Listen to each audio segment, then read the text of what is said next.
praticar o primeiro episódio do podcast igual assim, esse aqui no primeiro episódio, nada melhor do que começar com as idealizadoras do projeto. Eu gostaria de saber o que é que motivou vocês a começar com esse projeto. Na verdade, primeiramente eu gostaria que vocês se apresentassem, né, e entender o que é que motivou vocês a começar sobre o Vozes na Ciência. Bom, posso começar? Pode. Meu nome é Isabel, sou professora daqui da Faculdade de Farmácia da Universidade Federal da Bahia. Sou professora de uma disciplina que chama farmacocinética. Aí, o que é farmacocinética? É envolver a matemática com a farmacologia. Então, estudar modelos matemáticos que descrevem como que os medicamentos percorrem no nosso organismo, né? Então, traduzindo para uma linguagem mais acessível, né? Essa é a minha ciência, né? Mas permeio em várias outras áreas da farmacologia e no estudo de medicamentos.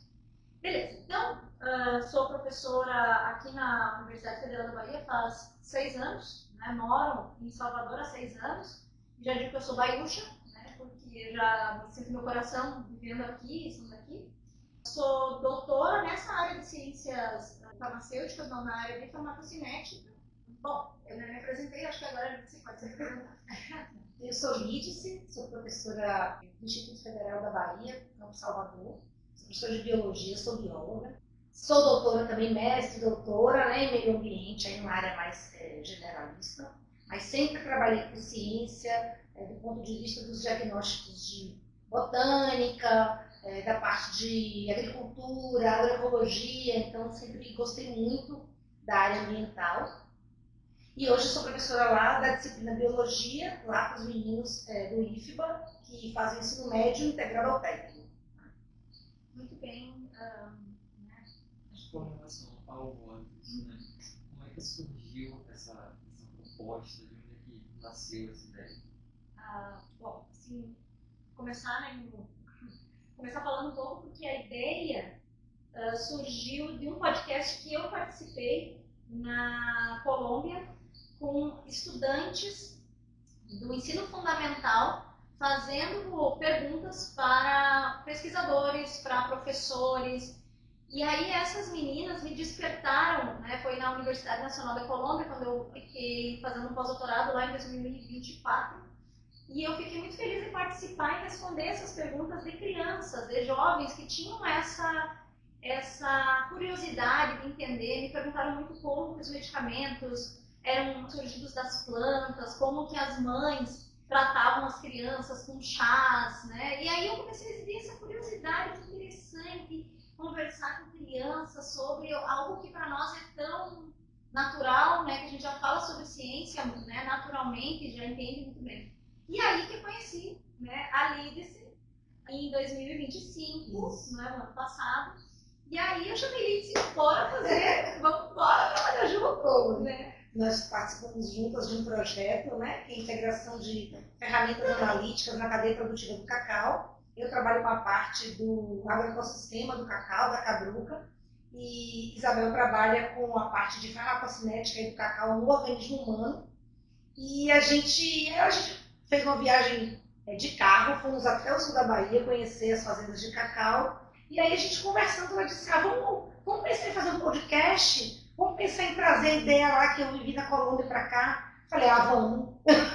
Vamos sim. E aí a gente começou a pensar no projeto, né, do Vozes da Ciência. Eu acho que assim, além de a gente, né, teve essas ideias e querer botar o projeto em prática, a gente já vê algumas nas redes sociais, né? Não sei se, né, os nossos ouvintes, os nossos nem sei se ouvintes alunos, quem estiver assistindo esse momento, né? Ouvi falar da Mari Krieger, que é uma bióloga, cientista também, e que fala muito sobre a necessidade de pessoas que trabalham com ciência, que têm muitas vezes um conhecimento sobre um determinado assunto, estarem nas redes sociais falando sobre ciência, explicando mais sobre ciência. E eu acho que nada mais importante do que jovens nos perguntarem isso e a gente está falando, né, realmente a verdade ali, falando sobre algo que domina, né, do conhecimento. foi essa a maior motivação para criar o blog, né? Aproximar a comunidade científica dos jovens. Sim, vai aproximar e demonstrar a possibilidade da ciência estar muito próxima desses jovens, né? E entender que a universidade pública, né, os institutos federais, eles são possíveis, a partir da sua formação, é possível um estudante chegar, né, a ser um cientista.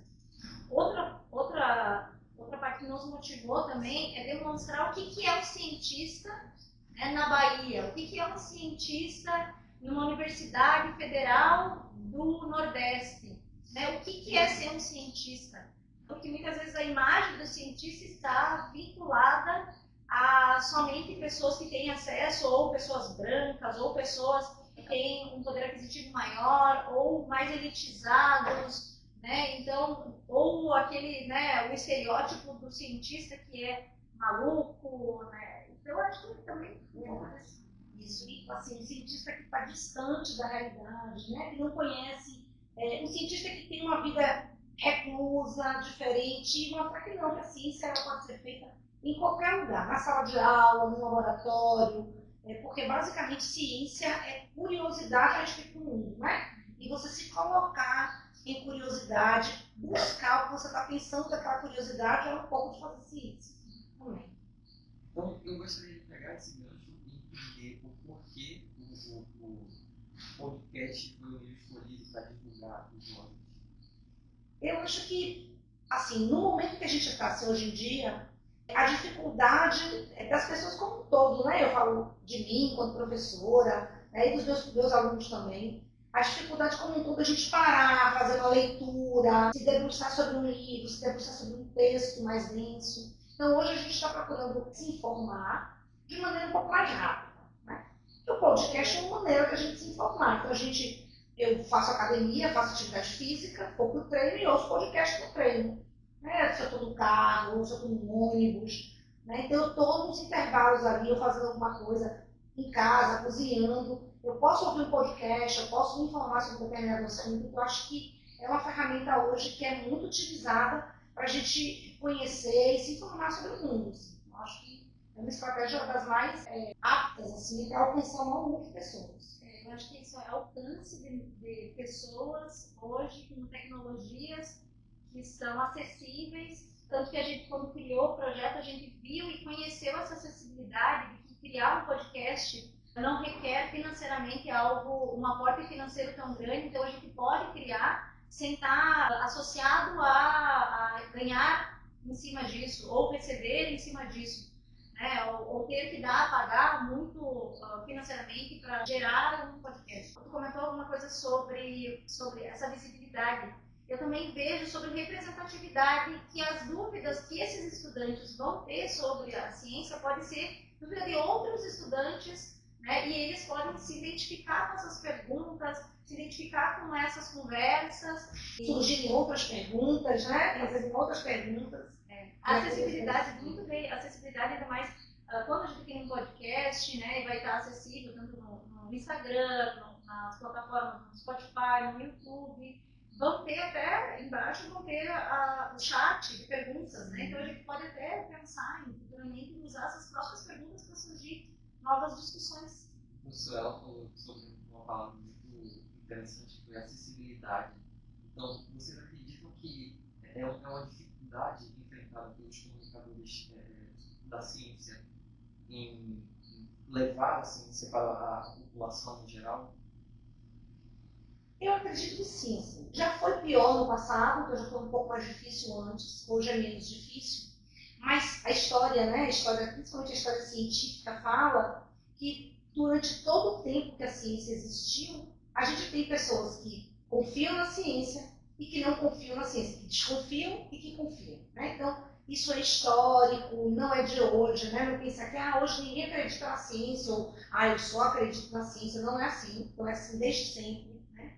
Então, desde lá do Renascimento, do Iluminismo, quando a ciência começou a ser pensada, né, nos moldes como ela é, que as pessoas atribuem coisas ruins ou coisas boas à ciência. Mas no tempo de hoje, a gente vem ressurgindo alguns questionamentos acerca do tipo do movimento científico, de como essa ciência é feita, por que essa ciência prioriza determinados grupos e outros não, né?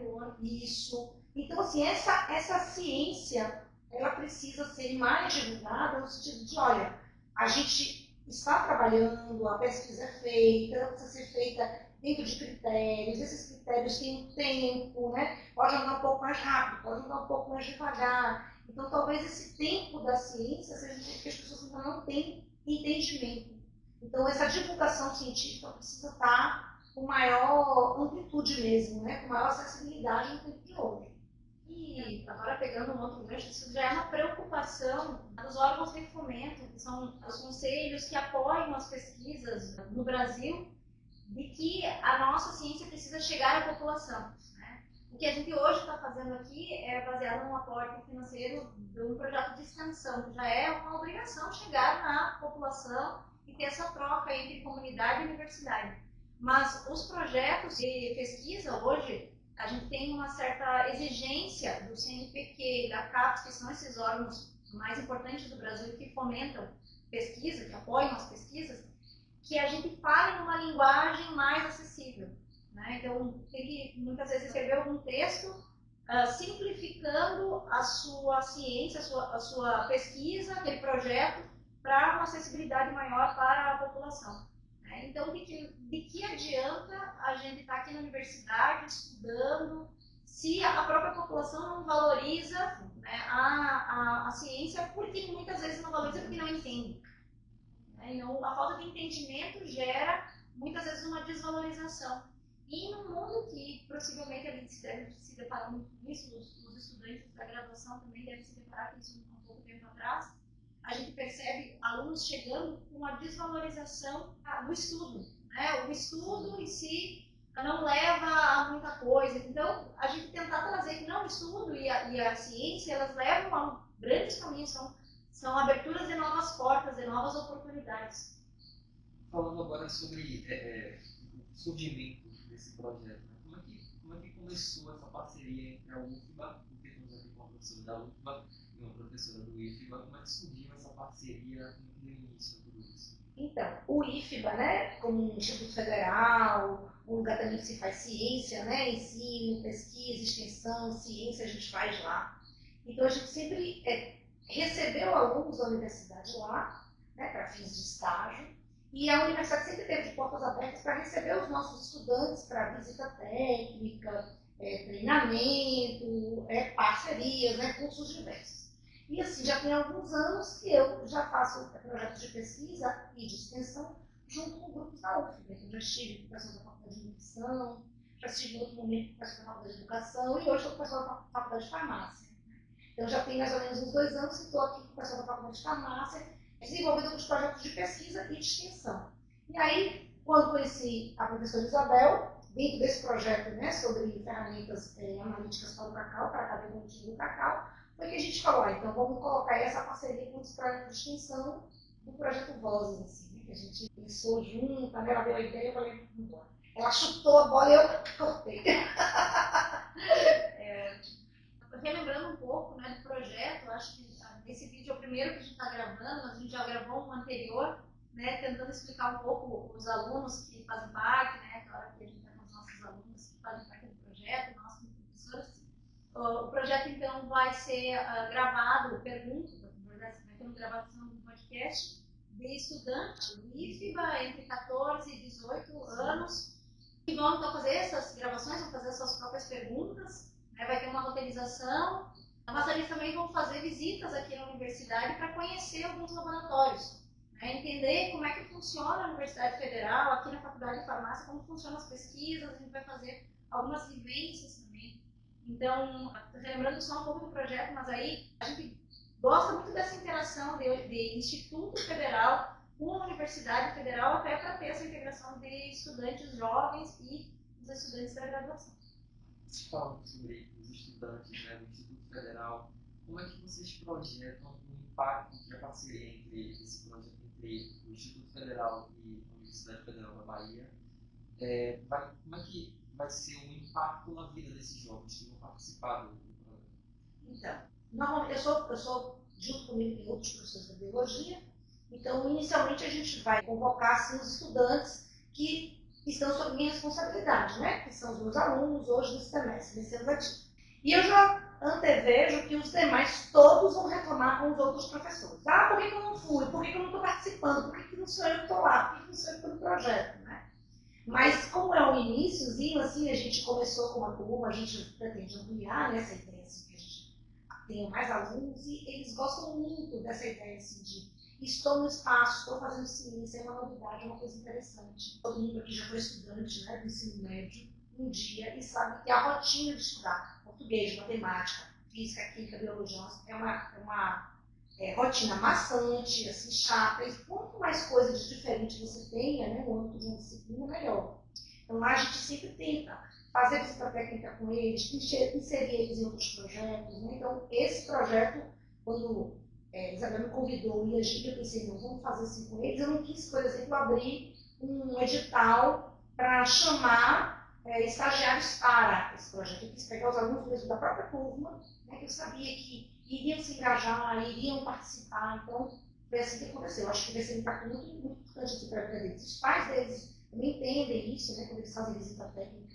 Os pais gostam que eles façam, autorizam. Né? Então, a gente sempre valorizou muito isso, esse convívio, né, dos meninos, né, no ensino médio, com a parte de tecnologia, a parte da universidade. A professora Alice agora estava falando e eu estava passando um filme na minha cabeça, lembrando quando eu visitei uma universidade pela primeira vez. E foi um evento que chamava, uma universidade lá do interior do Rio Grande do Sul, chamava Descubra a Universidade. E aí a universidade pagava ônibus para que a gente viajasse, né? Eu sou de uma cidade bem do interior do Rio Grande do Sul, então não tinha universidade, então o acesso à universidade era centralizado em cidades maiores. E a universidade pagou um ônibus para que todo o terceiro ano do ensino médio fosse visitar a universidade. E lá eu conheci laboratórios e eu lembro que eu olhei uma placa que dizia bioquímica. Eu quero fazer isso. Vou fazer isso daqui, bioquímica. Não sabia nem o que ia fazer, mas queria fazer isso. Sim. Então eu acho que é um momento da vida da gente de muitas escolhas. Né? Quando a gente é adolescente, quando a gente está nesse período, né, de decisões, né, que muitas vezes tem os hormônios ali funcionando mesmo. Mas são decisões que são importantes, que vão alicerçar a tua carreira, a tua vida, né, daquele momento. Então a gente participar disso me gera muito orgulho, conseguir participar e fazer com que eles tenham essas memórias também. Eu gostaria de pegar um gancho na resposta da senhora, já que a senhora comentou que vão ser jovens de 14 a 18 anos. Qual vai ser o papel desses jovens no projeto? Então, a ideia é que os nossos convidados, né, os podcasts, os pesquisadores convidados, eles pensem no tema, assim, que eles elejam o tema da expertise deles, né, da escolha deles, que eles gostam de falar. E aí eu vou na sala de aula, dentro do âmbito da disciplina, das atividades, eu vou apresentar o tema e vou propor que eles façam as perguntas, né? Eles elaborem as perguntas, discutam entre eles, escolham as melhores perguntas, para só então eles participarem aí do podcast, né? Eles vão ter a autorização dos pais para participar disso, né? A gente sempre trata com o maior cuidado, a gente tem um trâmite, né, legal que a gente faz dentro da escola, né, para solicitar a saída deles, a vinda para a universidade, para conhecerem os laboratórios, participarem, né, das atividades. Então, a gente vai seguir esse trâmite direitinho, mas a ideia é que eles pensem nessas perguntas. Eu digo assim, olha, vai ter um pesquisador que vai falar sobre, vamos pensar, água. Então, o que vocês gostariam de perguntar, o que vocês gostariam de saber? Né? E aí eu vou pedir que eles façam as perguntas e a gente vai organizar essas perguntas e trazer para aqui para o podcast. Eles vão ser os protagonistas, exatamente, do podcast. Eles vão direcionar a discussão, né? E pensando também já no nosso lado da graduação também, eu acredito que os nossos estudantes de graduação estarem vinculados a estudantes de ensino médio, vai ser muito importante para essa integração também, até para roteirizar também as perguntas, participar disso. Hoje, as universidades públicas também têm um apelo muito grande sobre a curricularização da extensão. O que a gente está fazendo aqui também é inserir dentro do currículo do curso de farmácia a extensão. Então, os alunos da graduação participarem dessa ponte, né, vai gerar para eles também uma certa maturidade, né, tanto científica quanto essa possibilidade de participar, quem sabe, da escolha, né, da carreira de um futuro cientista. Então, como a senhora bem comentou, são alunos jovens, né? Muitas vezes eles precisam da autorização dos pais para virem aqui, fazer os experimentos, participar ativamente. Então, a senhora, se a senhora tivesse que explicar para um pai, para uma mãe, como é que a senhora explicaria o termo de autorização? Na verdade, como é que a senhora tranquilizaria esse pai, essa mãe? Sim, a gente tranquilizaria que as atividades que a gente vai realizar aqui muitas são demonstrativas, então não vai gerar riscos para esses estudantes, né, sempre também supervisionada por professores, né, por estudantes de graduação. Também a gente respeita a LGPD, que é a Lei de Proteção aos Dados, então que os pais vão precisar assinar para autorizar, ou o estudante também vai precisar assinar para autorizar também. Então, essas imagens e as vozes, né, e esses momentos que eles vão estar realizando alguma atividade aqui na universidade, somente depois da autorização e para fins acadêmicos, científicos e para divulgação da ciência, né? Não mais nada além disso.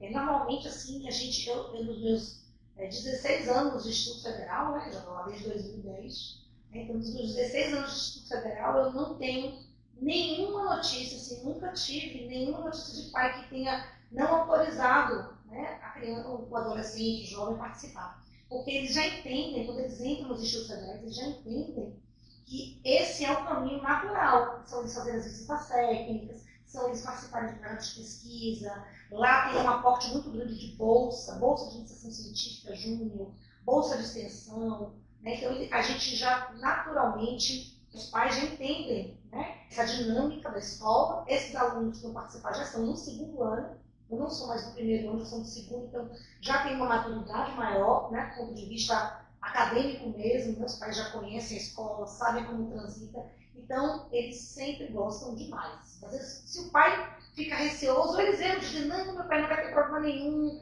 é na universidade, eu vou com o professor, eu vou com o ônibus. Então, normalmente eles têm uma adesão muito grande a esse tipo de projeto. Então, os laboratórios que vão ser escolhidos para que eles façam as visitas são laboratórios que não vão gerar riscos, né? Então, vai ter sempre um cuidado, a gente vai disponibilizar equipamentos de segurança. Antes deles entrarem, a gente vai passar algumas informações também, né, como o comportamento deles no laboratório. Então, acho que vai ser bem interessante, sem riscos. Eles vão visitar alguns laboratórios e experimentar, né, alguns experimentos já. Isso na prática. Então, como é que vocês projetam, na verdade, essa vivência para esses jovens? Bom, eles adoram, assim, né? Porque tudo que... E aí isso é uma rotina para qualquer escola do ensino médio, não só o Instituto Federal. Qualquer coisa que tire eles da sala de aula já é grande coisa, né? Porque estar na sala de aula, vendo, fazendo aquele método tradicional de sempre, é uma coisa que já cansa muito eles. Eles não têm mais tolerância a esse tipo de atividade. Então, se eles vão sair da sala, às vezes descem para o pátio, eles já estão felizes. Então, vir para a universidade, eles vão ficar encantados. Assim. E eles gostam de conhecer as coisas dos laboratórios, gostam de olhar os equipamentos e dizer, então é com isso que se descobre tal coisa, então é com isso que a gente consegue ver tal coisa. Então, eles já têm mesmo essa curiosidade natural, né? Então, eu sempre disse, né, digo para meus alunos que o ser humano ele é curioso naturalmente, né? Ao longo da vida que a gente vai perdendo essa habilidade da curiosidade, mas o ser humano é curioso e eles, por serem jovens, são mais curiosos ainda. Então, a ideia de vir para cá, observar as práticas, observar o laboratório, observar o espaço da universidade, vai fazendo com que eles se aproximem ainda mais aí da ciência. Eu acredito que da mesma forma que você comentou, é a aproximação da ciência, do cientista, do que é um cientista, e que consiga se projetar como um cientista no futuro. Vocês acreditam que essa aproximação com a faculdade, com fazer ciência, né, pode ser algo positivo na escolha da carreira desses jovens?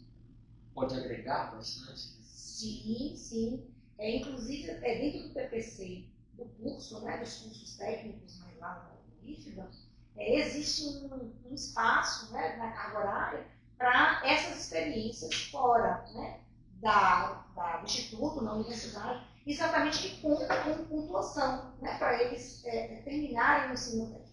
E normalmente eles acabam escolhendo os caminhos da universidade que são muito próximos do curso técnico que eles escolheram. Então, por exemplo, eu já tive outras parcerias aqui na universidade, que eu trouxe os alunos em um laboratório de reprodução animal aqui no Instituto de Biologia, e dessa turma, 5 se tornaram biólogos, outros se tornaram farmacêuticos, outros foram para a química. Então, assim, eles gostam muito, eles se enxergam naquele espaço. Isso é que é o mais importante. Assim, se traz eles se enxergam, eles percebem que aquele espaço pode fazer parte da vida deles. E pensando em Universidade Federal da Bahia, é a universidade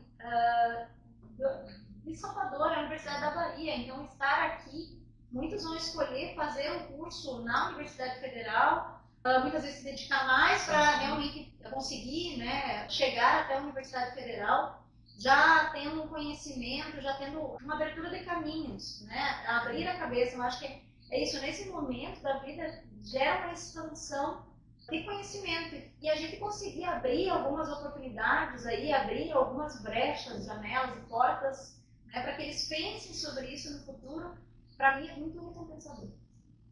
Então, o Vozes, ele é um projeto de acolhimento desses jovens, né, de inserir eles no fazer ciência. Então, qual seria a mensagem que vocês têm para passar para esses jovens que têm insegurança ou têm medo de se projetar como um cientista?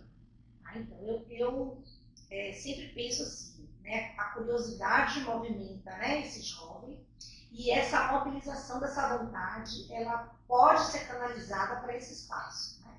O medo, ele existe para tudo que a gente vai fazer na vida, existe um medo, né? E o medo, ele é um sentimento extremamente legítimo, porque ele protege, né, nosso organismo, nosso corpo das experiências ruins, mas também ele pode servir como um elemento assim, de propulsor mesmo, né, de empurrar você para frente. Né? Então, eles veem a ciência e a ciência acontecendo, eles podem pensar, não posso cair naquele lugar. Né? Essa é a ideia mesmo. Agora a gente está tendo uma missão espacial, todos os olhos do planeta estão voltados para essa missão espacial, as pessoas olham e dizem assim, é isso aí, ó, eu acho que eu quero trabalhar com alguma coisa que me projete em algum lugar na ciência. Né? Então, trazer isso para cá vai fazer com que eles abram mesmo, né? E não tenham medo, percam medo dessa ciência, percam medo do desconhecido. Tirar um pouco desse pedestal que é muitas vezes colocado o cientista, os professores, né, de universidade, de institutos também, tirar desse pedestal, a gente descer e conversar na mesma linha com eles, né, como sabendo a trajetória, né, de cada profissional, de professores, de pesquisadores, é possível que eles se projetem no futuro a possibilidade de estar aqui dentro. Então, eu deixo um recado que continuem sendo curiosos, não percam essa curiosidade. Para ser um cientista, o principal é ser curioso, é querer entender, muitas vezes se debruçar sobre uma pergunta, né? E quem tem essa veia de ideias e de descobrir algo novo, né? É possível ser um cientista. Né? Mas, claro, exige dedicação, exige estudo, é um caminho, muitas vezes, que dá várias voltas até a gente conseguir chegar, né, numa resposta para o que a gente quer pesquisar. Então, sobre a trajetória de vocês na ciência, né, eu gostaria que vocês explicassem um pouco como foi o início de tudo, como vocês começaram, em que momento vocês descobriram que queriam ser uma cientista. Então, eu sempre fui super curiosa. Super curiosa. Inclusive, na infância, o meu livro preferido se chama A Curiosidade Premiada. Porque a menina era super curiosa, perguntava tudo. Então, desde muito pequena, eu sempre fui muito curiosa. Eu sempre perguntei muito. E eu tive uma experiência familiar de ter avós, né, tanto paternos quanto maternos, que viviam no interior do estado.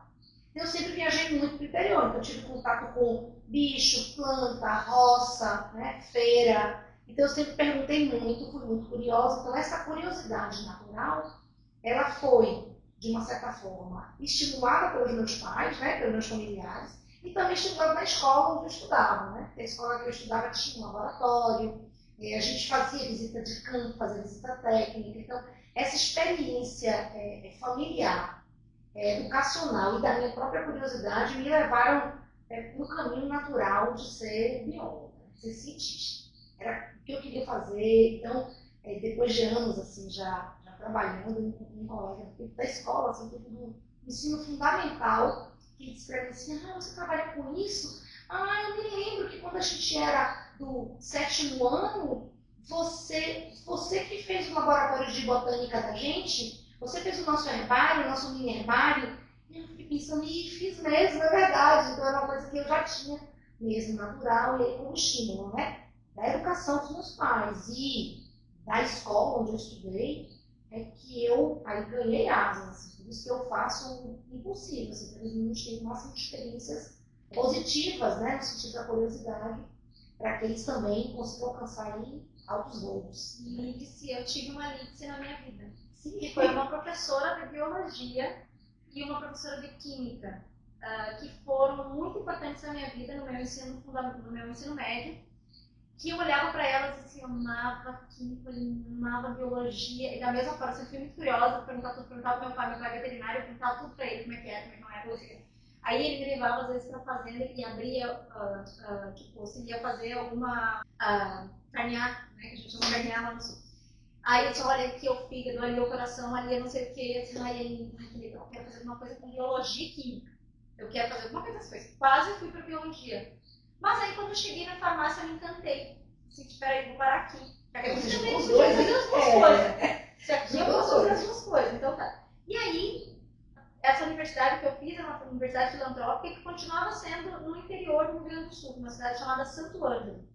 Essa universidade não tinha mestrado, e essa universidade não tinha doutorado, não tinha, assim, essa carreira, né? E eu pensava, gente, mas eu acho que dá para fazer, eu acho que dá para estudar um pouco mais. Acho que eu posso tentar fazer mestrado. E aí também tive outras pessoas na minha vida muito importantes, que foi a minha orientadora da iniciação científica, que me disse, olha, então tá, quer trabalhar? Vamos trabalhar aqui, eu vou te indicar para um professor na Universidade Federal de Santa Maria para te trabalhar com fundos. E aí então é isso que eu quero fazer na minha vida. Quero ser professora. Vou ser professora. E aí isso eu adorava estudar. E aí eu consegui, entrei na Universidade Federal de Santa Maria para fazer o mestrado em ciências farmacêuticas. E aí eu continuei querendo fazer o doutorado também, sempre com essa curiosidade, com essa vontade de fazer.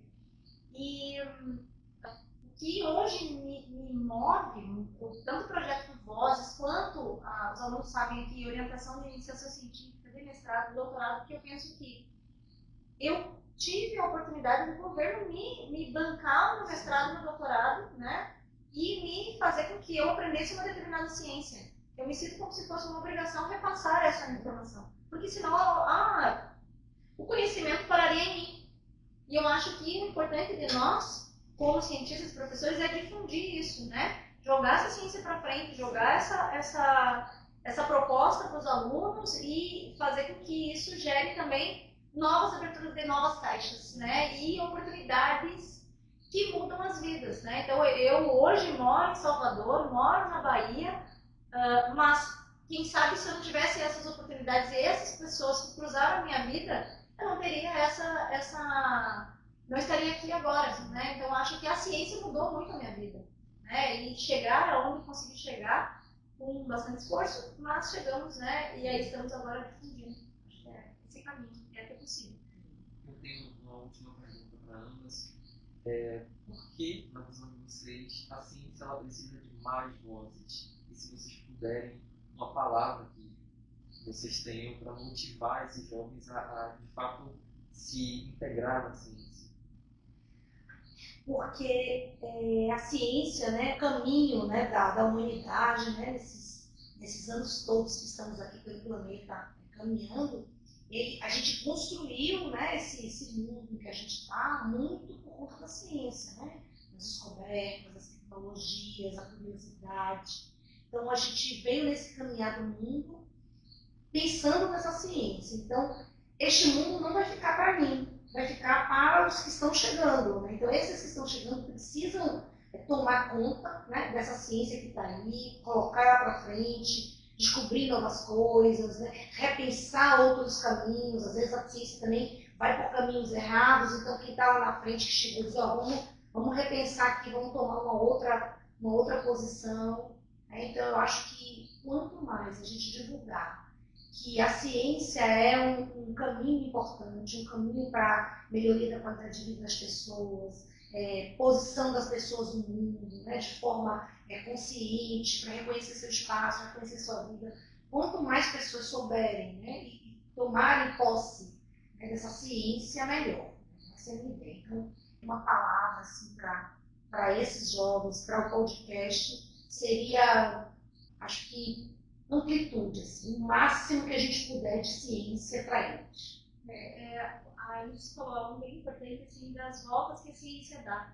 A gente tem muitas perguntas para serem respondidas. E algumas perguntas foram respondidas no passado que muitas vezes precisam ser revistas. Né? A gente precisa revisar algumas coisas, nem tudo que foi descoberto anteriormente, né, não precisa ser atualizado, precisa ser atualizado. E precisamos de novas cabeças. Né? A gente, antes de gravar, aqui estava conversando, a gente lançou ideias, os alunos da graduação aqui, botaram em prática muitas coisas que mesmo nós sabemos, a ciência a gente não faz sozinha, a gente faz em colaboração. E muitas vezes com pessoas que têm outros conhecimentos que a gente não tem.